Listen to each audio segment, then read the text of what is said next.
こんにちは。このチャンネルではこの島の現実、昔はすごかった南国の今をいいことも悪いことも伝えています。一緒に見ていきませんか？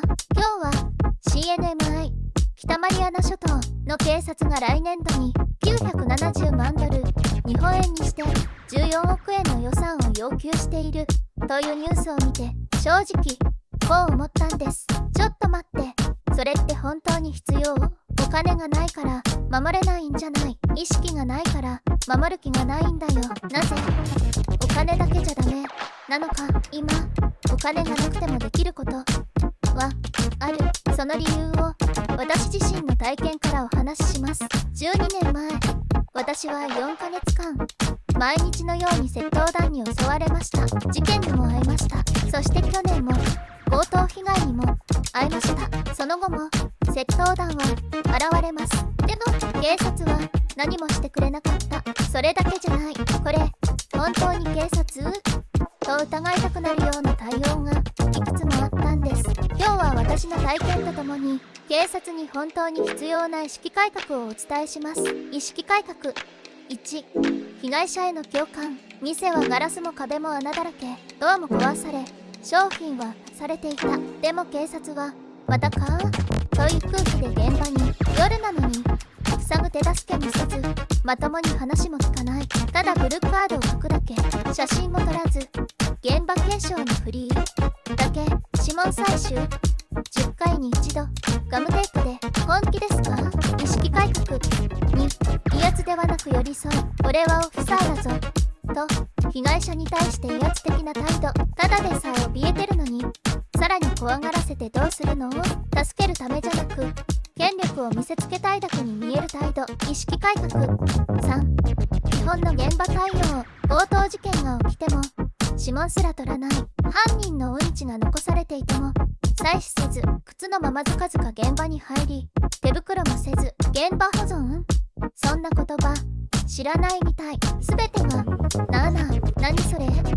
テレベル。意識改革4、守る人間としての自覚。俺はオフィサーだと肩書きばかり強調。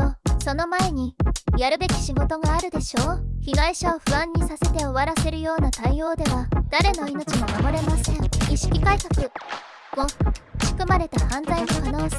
店の中に覚醒剤のようなものが置かれていた。警察官は素手で拾って覚醒剤だよと言いながら自分のポケットに。その瞬間思った。私ははめられる。完全に仕組まれた犯罪の予兆。こんな危険誰が気づいてくれる？誰が止めてくれる？意識改革6、再発を防ぐ意思。交番は徒歩30秒。地域防犯カメラもあった。でも返ってくる言葉は壊れてるよだけ。毎日4時過ぎに来る窃盗団。警察は知ってる。だけど動かない。意識改革7、報告、連絡、説明責任。警察からの報告は一切なし。被害届の証拠はブルーカード1枚。AG オフィスに連絡してもバケーション中。被害者が自分で追いかけなきゃ何も進まない。集めたブルーカード山積みになって集まると何隠れるの？意識改革8、被害者の孤立を防ぐ姿勢。助けを求めても無視される。誰にも相談できず孤立。猫の死体を置かれるような脅し。沈黙を強いられる空気。警察は一言シンジケートかもねとつぶやくだけ。意識改革9、エイリアンという差別意識。外国人投資家が被害に遭っても外国人だからで終わり。公平であるべき警察が差別してる。意識改革10、仕事としての誇りがない。張り込みと言って店の前にバスを止める。エンジンつけっぱなしで冷房ガンガン。店の中でライトつけてそれ意味ある？誰のための安全？それが誇りある公務員の仕事？意識改革11、安全確保の基本がない。深夜不審者が敷地内に侵入。警察を呼ぶとゲート開けにくい。外に出てこい。ふくよかなのでは登れません。出てこないならドア壊すぞ。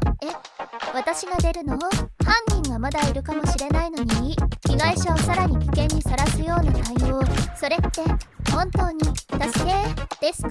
予算を出すなと言ってるんじゃない。でもお金があれば解決するという考えは間違っている。必要なのはまず警察自身の意識の改革、基本的な捜査手順、人としての共感、職務への誇りと責任感、そして被害者を守るための知識と行動、恐怖の中にいる市民を落ち着かせる共感力。それがなければパトカーが何台あっても意味がない。お金を使うならまずその前に人としての意識を見直してほしい。意識が変わらなければ同じことが何度でも繰り返される。今私たちに必要なのは観光客が安心して訪れる島になること、外から来た人たちがこの島に安全に投資したいと思えること、そして何よりこの島で暮らす人々が守られていると感じられること。だけど現実は強盗に怯える人に対して威圧的な態度、自分の権力を誇示することばかり。